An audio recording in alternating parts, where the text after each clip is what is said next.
Salvador Dalí nació en Figueras, una pequeña localidad de la provincia de Girona, en Cataluña, en la primavera de 1904. Fue un niño prodigio.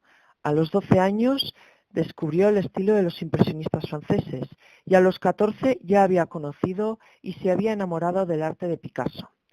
Vivió durante una época en una localidad cercana a Figueras llamada Cadaqués, que le sirvió como escenario para muchos de sus cuadros. En 1927, Dalí viajó por primera vez a París.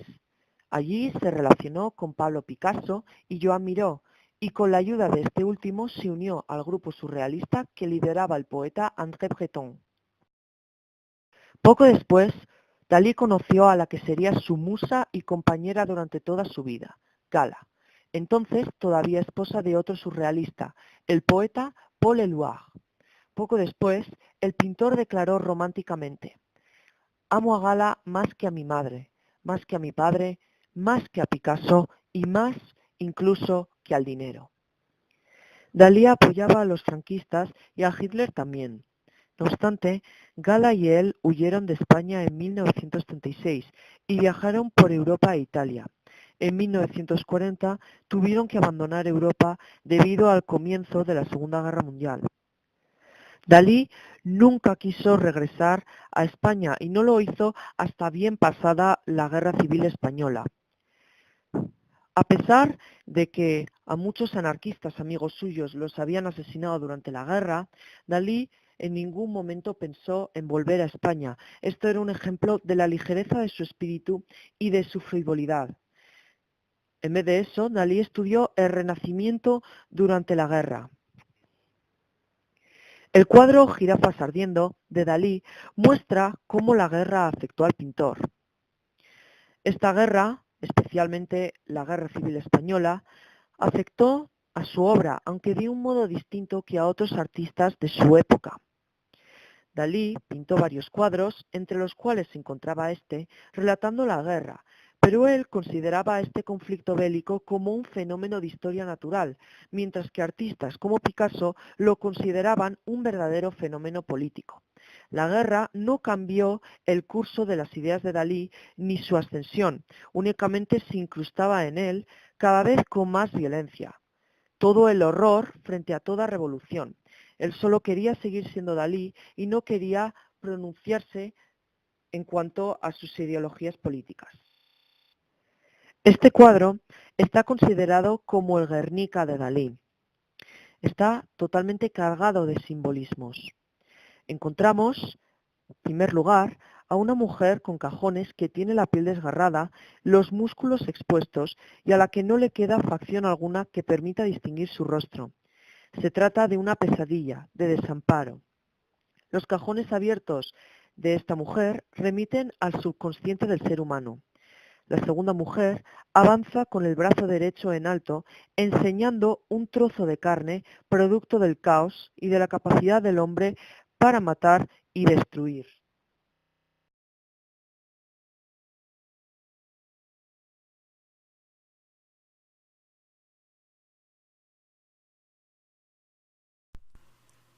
Federico García Lorca nació en Fuentevaqueros, en Granada, el 5 de junio de 1898. En 1914 se matriculó en la Universidad de Granada para estudiar las carreras de Filosofía y Letras y de Derecho. En la universidad recibió clases de Martín Domínguez Berrueta, profesor de Teoría de la Literatura y de las Artes, el cual llevó a Lorca y a sus compañeros de viaje por Baeza, Úbeda, Córdoba, Ronda, León, Burgos y Galicia. Estos viajes por distintas partes de España fueron los que despertaron su vocación como escritor. La residencia de estudiantes era en aquella época un hervidero intelectual que acogió a figuras de la talla de Albert Einstein o Madame Curie, lo que influiría enormemente en la formación intelectual de Lorca. De esta forma, entre los años 1919 y 1926, se relacionó con muchos de los escritores e intelectuales más importantes de España, como Salvador Dalí.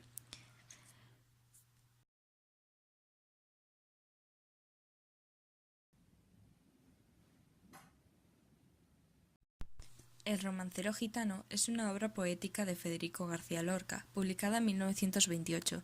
Está compuesta por 18 romances con temas como la noche, la muerte, el cielo o la luna. Todos los poemas tienen algo en común, tratan de la cultura gitana.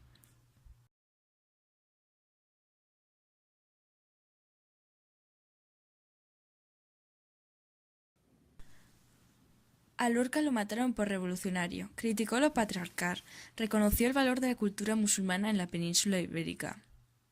Defendió los derechos del hombre para intentar igualar las clases y las razas, como lo hizo con la aprobación gitana.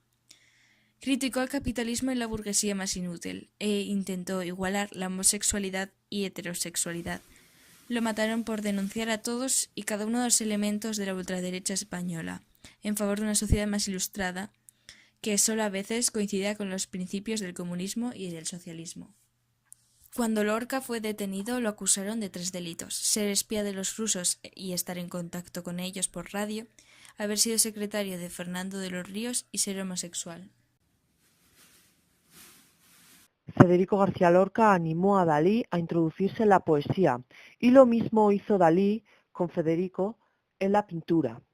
Aquí podemos observar un autorretrato que llevó a cabo Lorca de Dalí.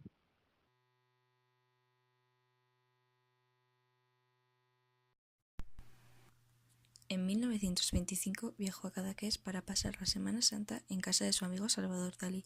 Esta visita y otra más larga en 1927 marcaron profundamente la vida y obra de ambos. Fruto de esta intensa amistad fue la Oda a Salvador Dalí, que se publicó en la Revista de Occidente en 1926. Aquí dejamos algunos fragmentos de dicha oda.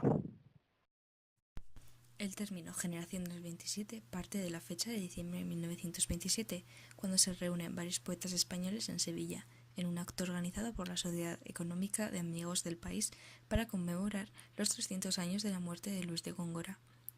Este grupo se caracteriza por fundir las formas de la poesía tradicional con los movimientos de vanguardia, por tratar los mismos temas de una manera similar, por el uso de la metáfora y la imagen. Y eso es todo. Esperemos que os haya gustado y que hayáis aprendido algo más sobre Dalí y Lorca.